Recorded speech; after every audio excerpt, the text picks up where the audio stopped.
Hi guys, it's Spencer. Welcome to Sphynx Series. Today I'll be talking about Mistborn Era 2 by Sanderson. This is the sequel series to Mistborn Era 1, also known as the original Mistborn trilogy. If you have not read that yet, I'll have a playlist where I'll have all of my reviews for the books in that trilogy. Since this is a sequel series, I do believe that it is necessary to have read that original Mistborn trilogy first. However, this era, or this series, begins 300 years later after the events of the last book of the original trilogy. This series is currently a trilogy, but we'll have the fourth book by next year. So the first book is The Alloy of Law, the second book is Shadows of Self, third book is Bands of Mourning, and next year we're going to get The Lost Metal, which is the fourth and final book of this era. Again, since this is a sequel series, as you would expect, since it's 300 years later after the events of the original trilogy, the events in Era 1 will feel like the history of this setting. And I think that is very important to recognize the implications of that time gap to what will be the setting or the environment of the story that Era 2 will take place in. A lot of people who love the original trilogy might feel thrown off by the setting in Era 2, so I think it's very important for you to be aware kind of what to expect. I won't get into any spoilers, but first I'll go over kind of my general thoughts on the entire current trilogy, or what we have currently of the series, and then I'll give my thoughts on each of the books. So earlier I was talking about kind of the implications of the time gap on the setting of Era 2, and that includes politics has changed drastically, the culture of the people within the world that we explore. Also, the technology has become more advanced. I'm not going to specify how, because I think that's pretty cool to kind of just discover it on your own. Also, the geography, if you've read the original Mistborn trilogy, you'll kind of expect that from the new era. And surprisingly, also the role of the magic system. Because of certain critical events in the original Mistborn trilogy, the magic system, or how it operates and how the people who manipulate magic in this world kind of change and what their roles are. Also, since the different races are very closely tied to the magic system, expect some things that are a little bit different, and how these different races or species, whatever you want to call them, how they operate. I think the bottom line here is to expect significant changes, just like in this setting foremost, because if you go into this expecting kind of what Era 1 was like, you're going to be disappointed. Again, this is 300 years after, so imagine what life was like for the society you live in 300 years before. It's quite different, so kind of expect that going into Mistborn Era 2. Also, since Era 1 is now the history of this setting, expect many different Mistborn Era 1 references, and they are all over the place. So that's why I think it's pretty crucial to have read the original Mistborn trilogy first, because you're not going to get, number one, you're not going to get all the references to Mistborn Era 1 and their characters there, but you're also not going to be able to appreciate them for what they are. A lot of people would recommend taking a break from reading Mistborn in between reading Era 1 and Era 2. I would say the same. However, if it's been a while since you've read the original trilogy, I don't think you necessarily need to read the entire thing first before you jump right into this. Since we follow different characters anyway, and we follow really like I said, a very different setting, the only thing you need to do is kind of to refresh in your mind the general plot as well as the key characters in the original trilogy. And I think a quick Wikipedia search will do just that for you.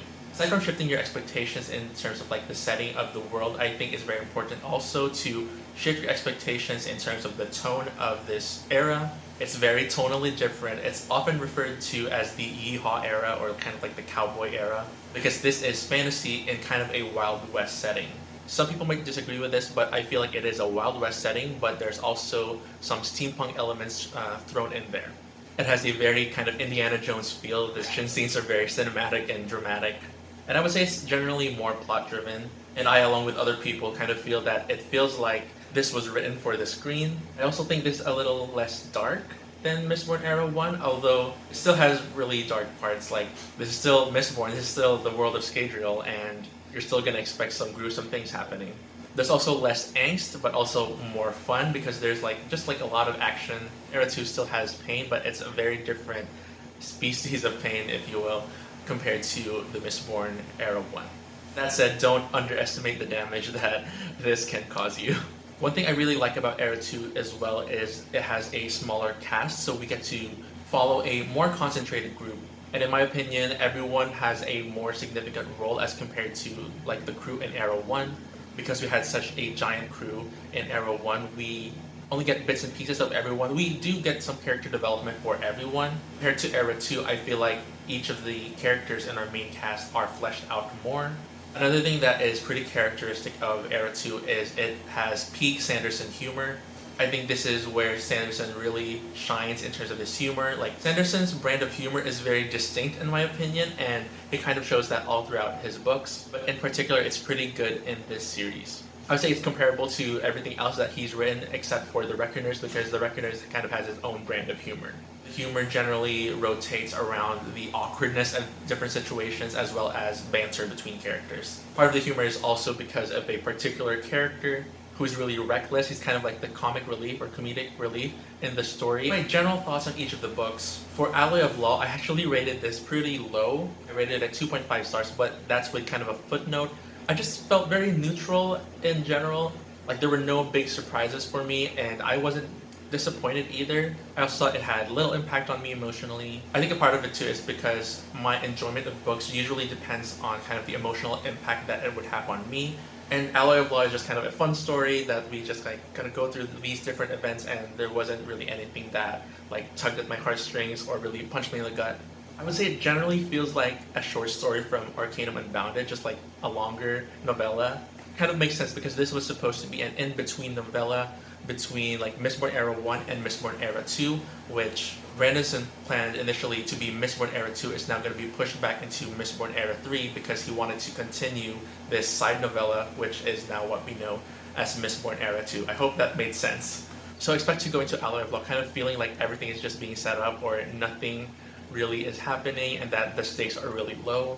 I also personally think that the character work in Alloy of Law is not the best, but I say that with a footnote because I do feel that while there's nothing overall impressive about Alloy of Law, you kind of get the sense that there is something bigger coming, and that knowing that this isn't just a side novella really helps because you know that there's something more to come, so I'm gonna just like buckle up for that. For Shadows of Self, I felt it was a little bit better. My rating for this was 3.5. There's a lot more explanation of the setting as well as the circumstances of the races. A lot of the things that I mentioned previously in my general thoughts for this series are only reflected when we get to Shadows of Self and not necessarily in Alloy of Law. There is a lot more character development for all of our characters. At the same time, there are a lot of questions being raised as well as to why the world has come to kind of this setting or status compared to the original Mistborn trilogy. It also has a very dramatic ending, which I'm not going to spoil for you. I just know that it's going to punch you in the gut when you get to kind of the big reveals of Shadows of Self. Then Bands of Mourning, I rated this 50 out of 5. This is my favorite Cosmere novel so far. In my opinion, or according to my taste, this topped The Hero of Ages, this topped Warbreaker. When I read The Way of Kings, it did not beat this book. I just thought that this was just such a fun, action-packed, thrilling adventure. The plot was excellent and I was hooked from beginning to end. So much mystery, there were so many high stakes, there was so much drama, plot twists, big reveals, and just a lot of scenes that just like had me screaming internally. And I just thought that the character development in this book was just phenomenal. Like, it went from being zero, like me feeling kind of neutral about the characters at the beginning, to just like a full 10 and 11. Like, just the character development in Bands of Mourning is just so much, and I loved all the new characters that were introduced as well. We get a taste of this in Shadows of Self, but this is also kind of where Sanderson finally kind of expands like the Mistborn world to be more closely linked to the overall Cosmere. Sanderson's Cosmere novels are pretty independent, but I think according to him that eventually that they will converge at some point, and it is in this book that he kind of introduces more elements that are more closely connected to the other systems in this Cosmere.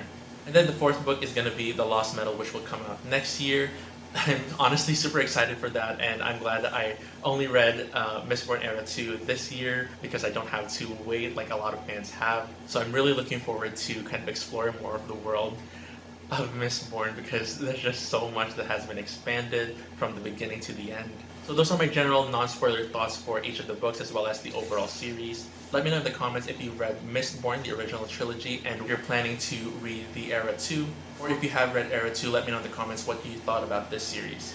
Just make sure to mark spoilers if you want to talk spoilers. Or alternatively, you could also just join the Cosmere Crab-along that I am co-hosting. I'll have the link to the Discord down below. That is it for my review of Mistborn Era 2 by Brandon Sanderson. I hope you guys liked it. If you did, please give it a thumbs up, and please forget to subscribe so that you can do it later, and have a good day.